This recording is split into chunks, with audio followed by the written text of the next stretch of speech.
പ്രിയപ്പെട്ടവരെ, ഗൾഫ് രാജ്യങ്ങളിൽ നാളെ ചെറിയ പെരുന്നാൾ. സൗദിയിൽ മാസപ്പിറ കണ്ടു, ഒമാനിൽ മറ്റന്നാളാണ് പെരുന്നാൾ. എസ് രഞ്ജിത്തുണ്ട് കൂടുതൽ വിവരങ്ങളുമായി. എസ് രഞ്ജിത്ത്, അങ്ങനെ പെരുന്നാളിലേക്ക് കടക്കുകയാണ്, മാസപ്പിറകൾ കണ്ടു തുടങ്ങിയിരിക്കുന്നു. എന്താണ് കൂടുതൽ വിവരങ്ങൾ? നമ്മുടെ ഇവിടെ എന്താണ് ഇനി? നാളെ വൈകുന്നേരമായിരിക്കുമല്ലേ? അതെ, തീർച്ചയായും. ഇപ്പോൾ നിലവിൽ ഗൾഫ് രാജ്യങ്ങളിലെ പെരുന്നാളാണ് ഇപ്പോൾ പ്രഖ്യാപിച്ചിരിക്കുന്നത്. അതിൽ ഒമാൻ ഒഴികെയുള്ള ഗൾഫ് രാജ്യങ്ങളാണ് നാളെ ചെറിയ പെരുന്നാൾ ആഘോഷിക്കുന്നത്. സൗദി സുപ്രീം കൗൺസിലാണ് ആദ്യം മാസപ്പിറവി കണ്ടതായി അറിയിച്ചത്. അതിനു പിന്നാലെ പെരുന്നാളുമായി ബന്ധപ്പെട്ട പ്രഖ്യാപനവും വന്നു. അതേസമയം അതിന് പിന്നാലെ UAE, അതുപോലെ തന്നെ ബഹ്റിൻ, ഖത്തർ തുടങ്ങിയ രാജ്യങ്ങളും നാളെ പെരുന്നാളായിരിക്കും, ചെറിയ പെരുന്നാളായിരിക്കും എന്ന് അറിയിക്കുകയുണ്ടായി. അതേസമയം ഒമാനിൽ ഇന്ന് മാസപ്പിറവി കണ്ടില്ല.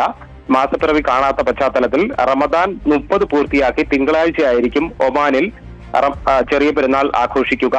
ഈ ചെറിയ പെരുന്നാളിന്റെ ഭാഗമായി വിപുലമായ പരിപാടികളാണ് ഈ UAEയും അതുപോലെ തന്നെ സൗദിയും ഉൾപ്പെടെയുള്ള ഗൾഫ് രാജ്യങ്ങളിൽ ഏർപ്പെടുത്തിയിരിക്കുന്നത്. പള്ളികളിൽ പ്രത്യേക പ്രാർത്ഥനകൾ നാളെ അതിരാവിലെ തന്നെ ആരംഭിക്കും.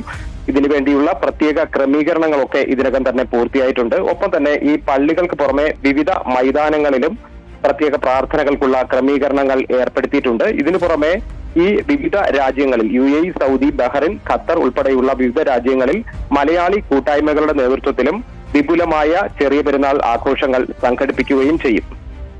താങ്ക് യു രഞ്ജിത്താണ് വിവരങ്ങൾ നൽകിയത്. ഒമാനിൽ പെരുന്നാൾ മറ്റന്നാളാണ്.